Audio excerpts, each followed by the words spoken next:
What is up, guys? How's it going? It's another beautiful day today. It's a little wet outside, but still beautiful. Today, we're diving in chapter 10, Revelation. And chapter 10 is an interesting one. Fairly short, and it's definitely the strangest chapter in Revelation. I would argue it's one of the strangest chapters in the Bible. And it's basically this angel, this mighty angel, is coming down from heaven, robed in a cloud, with a rainbow above his head. His face was like the sun, and his legs like fiery pillars. He was holding this little scroll. Some translations say it's a book, some say it's a scroll. I would say a book is more reliable to call it. And some people think that this scroll is the same scroll that was the scroll of the seal judgments. And now it's little because some of the things in it have been fulfilled. So, maybe it is, maybe it's not. We don't know. I don't see the point in speculating and guessing. And so he's got this book, and it's really just God's intentions and God's plan. And he's big, mighty angel, got the scroll in his hand. He takes his right foot, plants it in the sea, takes his left foot, plants it on the earth. So I'm imagining like this big, super giant dude that's very easily like conquering the earth and just standing on it. And he shouted like the roar of the lion, and with that shout, voices of seven thunders spoke. So we got to remember, 7 represents perfection, completion. So it's all the thunders. It's the complete thunders. It's really almost like the voice of God speaking. And he's speaking all his stuff. And then an angel from heaven says, stop. He says, stop. Don't write it down. Don't write this down. Seal up what the 7 thunders have said, and do not write it down. Now, this entire book is John just writing stuff down. We saw in chapter 1, Jesus is like, write down what is, what you see, and what will be. This whole book is just John writing stuff down. And this stuff even gets so crazy that angels have to remind him and be like, yeah, I know this is crazy, but write it down, write it down. We'll see that in a few chapters later, but this is the only point in this entire book where they're like, stop, don't write this down. And it's kind of the thing that it's like, just wait and find out. Like, this is not a thing that we're going to be able to tell what is in the scroll right now. That's the thing that we find out during the tribulation. And it's really strange. So we've got a lot of strange imagery. There's a mighty angel standing on the sea and on the earth. He's got a scroll in his hand, saying a bunch of stuff with the voice of God. And John cannot write it down. And we can read in verse 5, and it says, Then the angel I had seen standing on the sea and on the land raised his right hand up to heaven. And he swore by him who lives forever and ever, meaning God, who created the heavens and all that is in them, and the earth and all that is in it, and the sea that is all in it.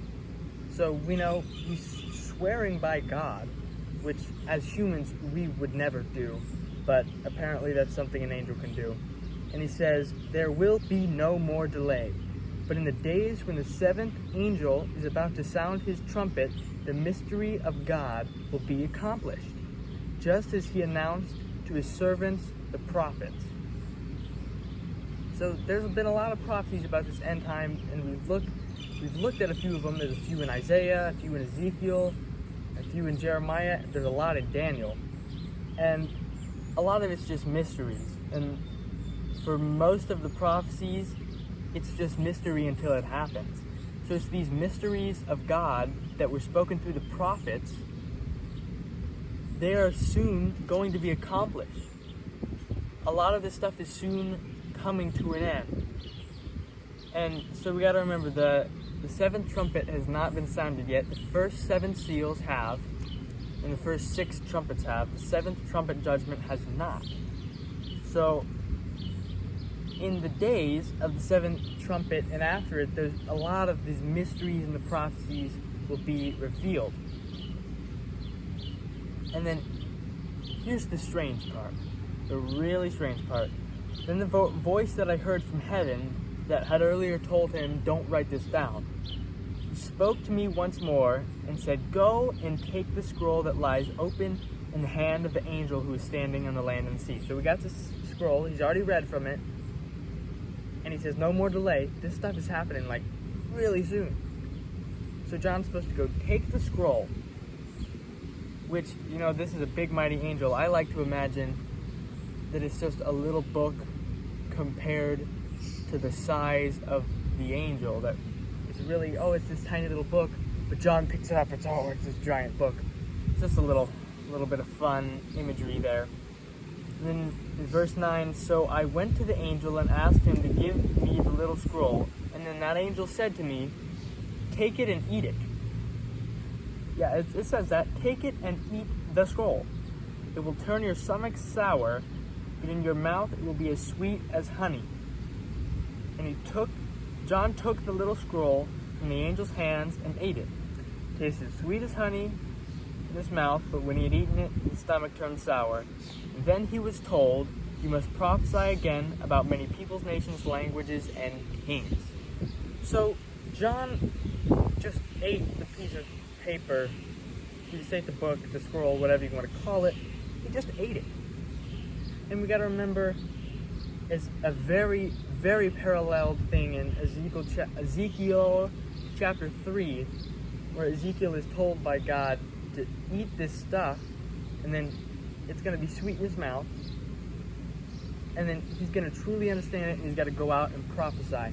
So the consumption of this paper, this scroll, this book, it represents the understanding for John.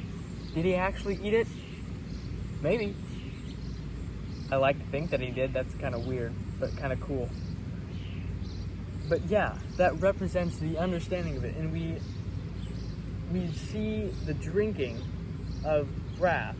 We'll see that a lot. We'll see drinking of God's wrath. A character later in this book, Babylon, will drink from God's wrath. And that's really taking in it fully, taking in the wrath, really getting all of the wrath. So by eating this scroll, he's taking in all the scroll. He's taking in the contents and really understanding it. And from those contents that he understands, he was told, you must prophesy again about many peoples, nations, languages, and kings. So these things have already been prophesied, but they have to be prophesied again with true understanding. Now, what it was that was prophesied, I don't know. Maybe it's the same stuff that was spoken through the servants and prophets.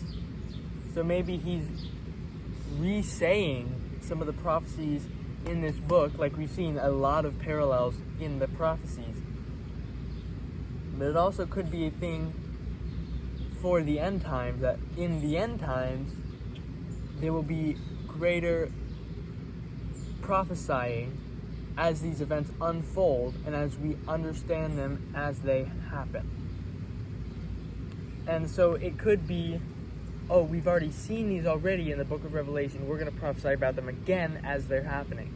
I really don't know what he's talking about here, but he's really taking in the contents of the scroll and then prophesying about it. So that is the strange chapter of chapter 10. A lot of imagery, a lot of crazy stuff. Now, I hope you have been following along in these devotionals, read-along, verse-by-verse study, whatever you want to call it, this TikTok page. I hope you've been following along.